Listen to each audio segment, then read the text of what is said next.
Setelah membaca isi surat itu, seketika Han meminta Bambang untuk berkemah di sana dan menghentikan perjalanan mereka sementara waktu. Bambang hanya bisa diam dan menerima perintahnya. Lalu, Zichu sangat marah dengan sikap konyol dari Han yang main asal menghentikan perjalanan. Ia khawatir kalau negara Fengwu akan menyerang mereka di saat mereka sedang lengah. Karena apabila itu benar-benar terjadi, maka pasukan negara Heng akan mati sia-sia. Hal itu membuat Han menjadi marah dan berkata kalau pemimpin pasukan saat ini adalah dirinya dan Zichu tidak boleh mengatur.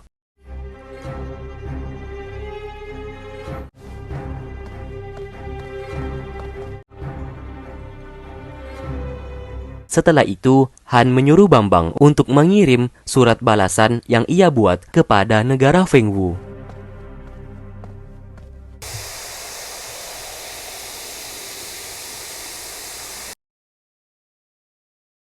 Terlihat saat ini mereka sedang berkumpul di sebuah kedai. Di sana mereka membahas untuk pergi ke sebuah desa, tempat tinggal Lia, yang bernama Desa Wuchu. Sesaat, Lia menolak untuk pergi ke desanya karena ia takut akan ditangkap kembali. Ding Ning meyakinkannya kalau ia akan baik-baik saja. Lalu setelah itu, mereka pun beristirahat karena hari sudah larut malam. Saat semua sudah tertidur, Lia secara diam-diam kabur dari penginapan karena ia tak ingin kembali ke desa Wuchu miliknya. Di lain sisi, ternyata saat ini penasihat negara Fengwu yang bernama Zhan Mohe berkhianat kepada negaranya sendiri dan memilih untuk bekerja sama dengan Han karena ia tahu kalau negara Fengwu akan diserang oleh negara Heng. Maka dari itu, ia memberikan sebuah peta negara Fengwu dengan syarat ia tidak ikut dibunuh. Melihat kesempatan itu, Han menerima peta pemberiannya dan Han berjanji tidak akan membunuhnya dan menyuruhnya untuk pergi sebelum ia menyerang negara Fengwu.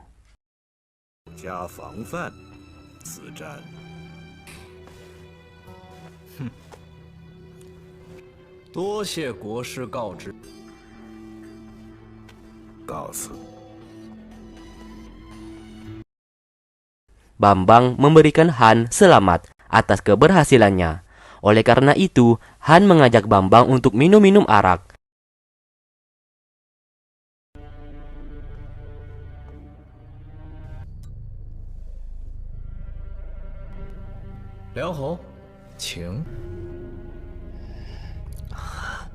Namun siapa sangka, arak tersebut sudah diberikan racun.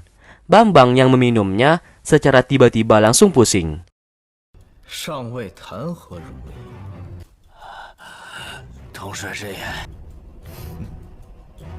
Racun itu dapat membuat seseorang tanpa disadari mengikuti semua perintah dari Han. Lalu, Han memerintahkan Bambang untuk membunuh Zichu karena ia ingin menjadi putra mahkota satu-satunya di negara Heng. Bambang yang terkena racun tersebut tentu saja menerima perintah itu.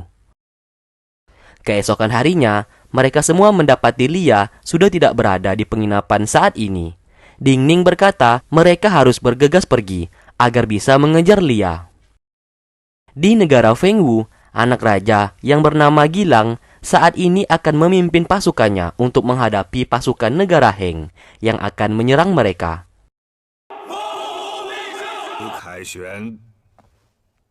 Di waktu bersamaan, Han sengaja mengutus Zichu untuk pergi berperang duluan dengan alasan agar Zichu bisa membuka jalan untuknya.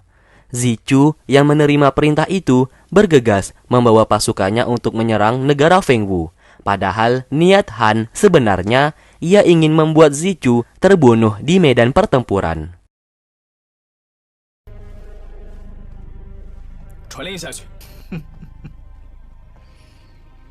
Zichu bersama pasukannya secara tiba-tiba diserang oleh pasukan negara Fengwu yang dipimpin oleh Gilang, dan pertempuran pun terjadi.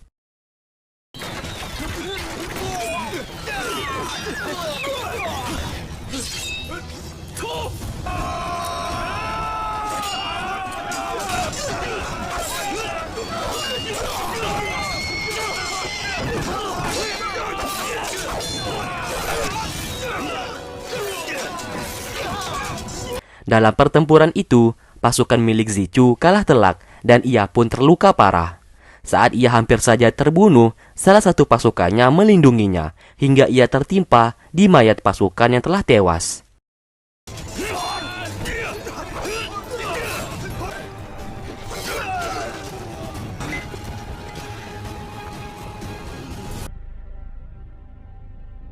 Namun karena luka yang ia terima membuatnya menjadi pingsan di tempat. Salah satu pasukan yang berhasil selamat meminta bala bantuan kepada Han untuk mengirim bantuan kepada Zichu karena saat ini negara Fengwu berhasil mengalahkan mereka. Han tentu saja berpura-pura terkejut akan peristiwa itu, padahal semuanya ini sudah ia rencanakan sebelumnya. Ia pun menyuruh Bambang untuk pergi ke medan pertempuran.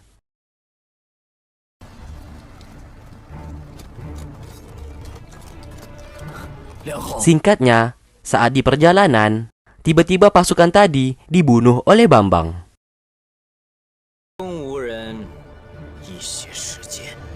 Secara bersamaan, Bai dan Mawar yang sedang berkelana tak sengaja melihat mayat dari pasukan negara Heng yang telah tewas terbunuh.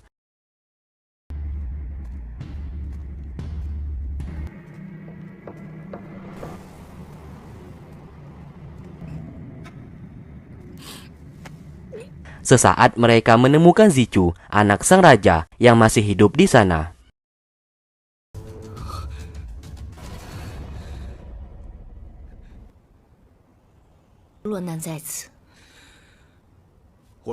Mereka sesaat mengetahui akan adanya pasukan yang datang ke sana.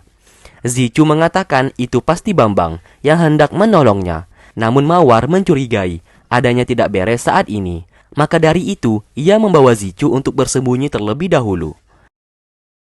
Lalu Bambang yang tiba di sana lalu menyuruh pasukannya untuk mencari mayat Zichu. Sesaat ia menemukan pasukan yang masih hidup dan meminta pertolongan. Namun siapa sangka Bambang seketika langsung membunuhnya.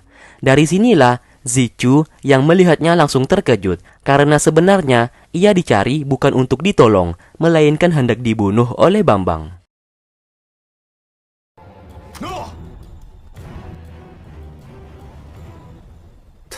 Singkat cerita, Lia akhirnya berhasil bertemu dengan Gilang.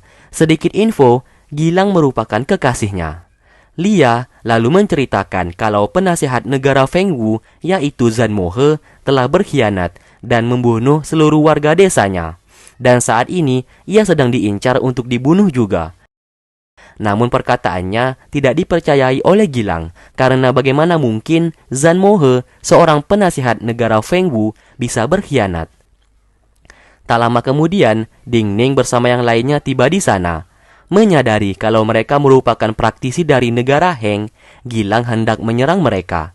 Namun Lia menyuruhnya berhenti, karena Ding Ning dan yang lainnya merupakan temannya yang telah membantunya agar selamat hingga sampai saat ini.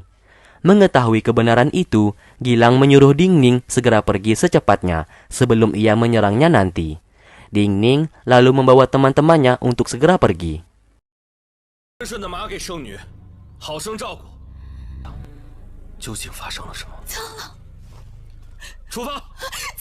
Di istana negara Heng, salah satu prajurit memberitahukan kalau Zichu telah tewas di medan pertempuran dan dibunuh oleh Gilang, putra mahkota negara Fengwu.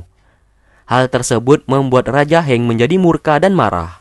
Ia pun berkata kalau ia sendiri yang akan turun di medan pertempuran dan menghancurkan negara Fengwu.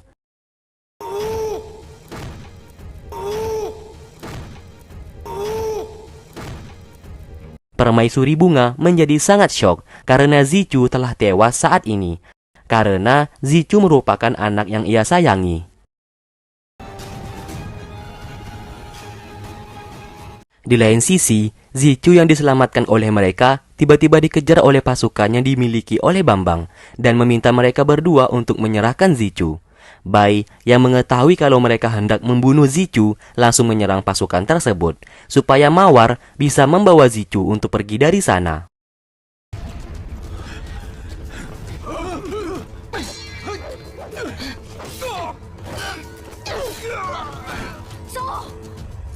Saat malam harinya, Gilang membawa Lia untuk menanyakan langsung kebenaran tentang apa yang ia katakan mengenai Zhan Mohe. Di sana Zhan Mohe mengaku kalau ia tak pernah membunuh warga desa Wuchu, melainkan Lia sendiri yang membunuh warga desanya. Perdebatan pun terjadi di antara mereka, dan sesaat Gilang hendak menghampiri ayahnya. Namun Zhan Mohe mencoba menahannya dan berkata kalau raja saat ini sedang sakit. Gilang saat ini mulai curiga dengan situasi di sana.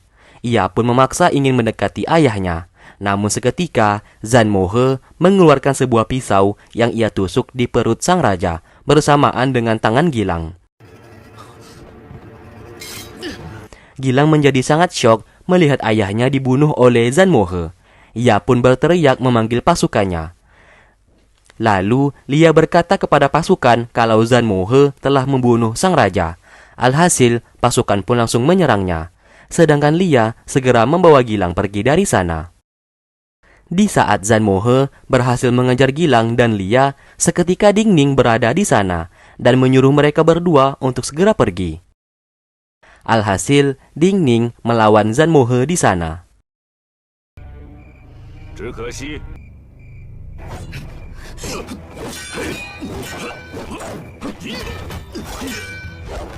Saat sedang bertarung, Suan juga datang ke sana dan ikut membantu.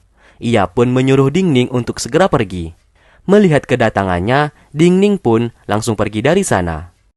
Suan mengatakan kalau ia merupakan jenderal negara Heng dan meminta Zhan Mohe untuk berhenti mengejar Ding Ning. Melihat Suan di sana, membuat Zhan Mohe tak bisa berbuat apa-apa. 我们已派人跟踪，发出通缉令和圣女无恋子杀害风无。 Saat ini, mereka semua yang berhasil kabur bersembunyi di sebuah gubuk tua dan beristirahat di sana. Dari sinilah sebuah fakta mulai terungkap. Lia menjelaskan kalau Zhan Mohe merupakan penasihat negara Fengwu yang telah berkhianat dengan negaranya, yang dimana Zhan Mohe membunuh semua warga desa Wuchu miliknya. Hal itu dilakukan untuk bisa menangkapnya, karena ia merupakan satu-satunya kunci untuk bisa mendapatkan pedang pusaka.